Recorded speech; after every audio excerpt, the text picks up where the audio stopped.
கோயம்புத்தூர் தொகுதியில் கோவையில் 250 மக்கள் மருந்தகங்கள் அமைக்கப்படும் என பாஜக மாநில தலைவர் அண்ணாமலை வாக்குறுதி அளித்துள்ளார். கோவை மக்களவை தொகுதியில் திமுக சார்பில் கணபதி ப. ராஜ்குமார், அதிமுகவில் சிங்கை ராமச்சந்திரன், பாஜகவில் கே. அண்ணாமலை, நாம் தமிழர் கட்சியில் கலாமணி ஜெகநாதன் உள்ளிட்டோர் போட்டியிடுகின்றனர். பிரதான கட்சிகளான பாஜக, திமுக, அதிமுக நேரடியாக போட்டியிடுவதால் கோவை தொகுதியில் மும்முனை போட்டி நிலவி வருகிறது.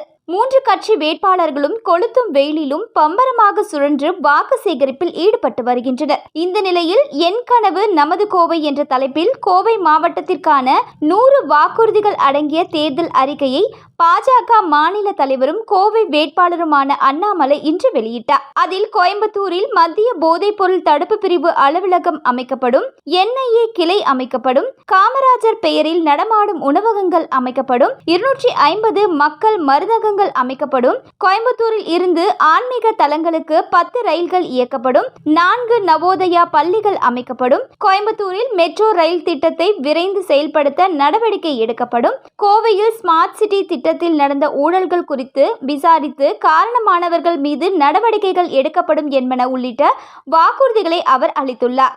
நமது கனவு நமது கோவை, கோவைக்காக பாரதிய ஜனதா கட்சியினுடைய கனவு, வேட்பாளராக என் கனவு நமது கோவை, கோயம்புத்தூருக்கு வேட்பாளருக்கு இருக்கக்கூடிய கனவு, இரண்டையும் சேர்த்து மோடி கேரண்டியாக கொடுத்திருக்கின்றோம். நாம் சொல்லியிருப்பது 100 வாக்குறுதி 500 நாட்கள்.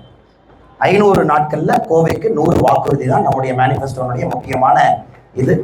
இன்னைக்கு மிக முக்கியமாக முதல் நம்முடைய வாக்குறுதி, கோயம்புத்தூர் பாராளுமன்ற தொகுதிக்கு உட்பட்ட 6 சட்டமன்ற தொகுதிகளில் பாராளுமன்ற உறுப்பினர் அலுவலகம் திறக்கப்பட்டு அது மக்கள் குறைதீர்ப்பு மையமாக 6 சட்டமன்ற அலுவலகத்தில் தனித்தனியாக அது செயல்படும். கோவை விமான நிலையத்தை உலக தரகத்திற்கு விரிவாக்கம் செய்து சர்வதேச விமான முனையமாக மேம்படுத்தப்படும். கோவை மெட்ரோ திட்டப்பணிகள் விரைந்து முடிக்கப்படும். தமிழகத்திலே 2வது Indian Institute of Management IIM கோவையிலே நிறுவுவதற்கான எல்லா முயற்சி எடுப்போம். விவசாயிகளுடைய நீண்ட நாள் கோரிக்கையான ஆனைமலை நல்லாறு திட்டத்தை செயல்படுத்துவோம். கோவையினுடைய ஜீவ நதியாக இருக்கும் நொய்யல் நதி மற்றும் அதன் கிளை நதியான கௌஷிகா நதிகளை மீட்டெடுத்து கோவையினுடைய நீர்வளத்தை மேம்படுத்துவோம். விசைத்தறி உரிமையாளர்கள் பயன்பெறும் வண்ணம் பவர் டெக்ஸ் திட்டத்தை மீண்டும் செயல்பாட்டுக்கு கொண்டு வருவோம். பவர் டெக்ஸ் திட்டத்தின் கீழ் சூரிய மின்தகடுகள் அமைக்க மற்றும் சாதாரண விசைத்தறிகளை நாடா இல்லாத விசைத்தறிகளாக மாற்ற வழங்கப்படும் மானிய தொகையை உயர்த்தி வழங்குவோம். கோவையிலே நேஷனல் இன்வெஸ்டிகேஷன் ஏஜென்சி, தேசிய புலனாய்வு அமைப்பினுடைய ஒரு கிளை அலுவலகத்தை திறப்போம். நார்கோட்டிக்ஸ் கண்ட்ரோல் பியூரோ, போதை தடுப்பு மையத்தை, மத்திய அரசினுடைய NCB மையத்தை கோயம்புத்தூரிலே நிறுவுவோம். கோவையில் ஆட்டோமோட்டிவ் காரிடார் அமைப்போம்.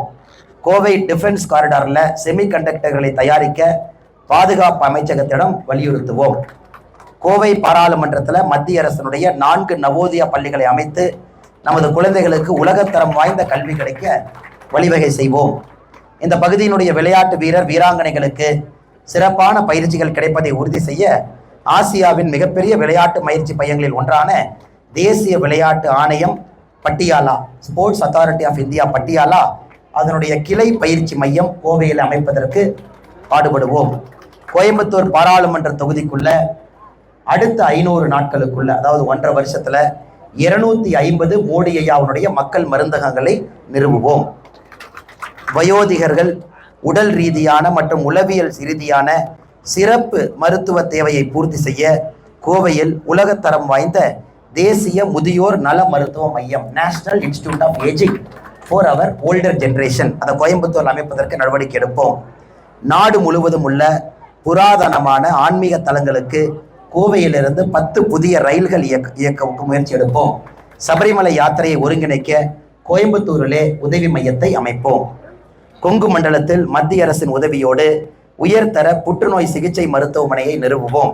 ஆயுஷ்மன் பாரத் திட்ட பயனாளிகளுக்கு மருத்துவமனையில் இலவச சிகிச்சை வழங்க நடவடிக்கை எடுப்போம்.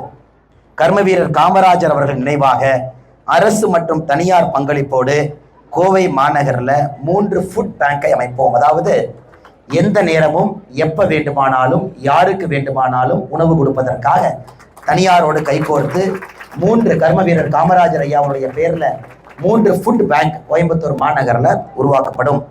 கடந்த 10 ஆண்டுகளில் கோவை பாராளுமன்ற தொகுதிக்கு மத்திய அரசு வழங்கிய அனைத்து நலத்திட்டங்கள் மற்றும் கோவைக்கு ஸ்மார்ட் சிட்டி திட்டத்தின் கீழ் வழங்கப்பட்ட நிதியை சிறப்பு தணிக்கைக்கு உட்படுத்துவோம். இந்த தணிக்கையில் கண்டறியப்படும் முறைகேடுகளின் மீதும் அதற்கு காரணமானவர்கள் மீதும் கடுமையான நடவடிக்கை எடுக்க பாரதிய ஜனதா கட்சி தேசிய ஜனநாயக கூட்டணி சட்டமன்ற வேட்பாளராக வலியுறுத்துவோம்.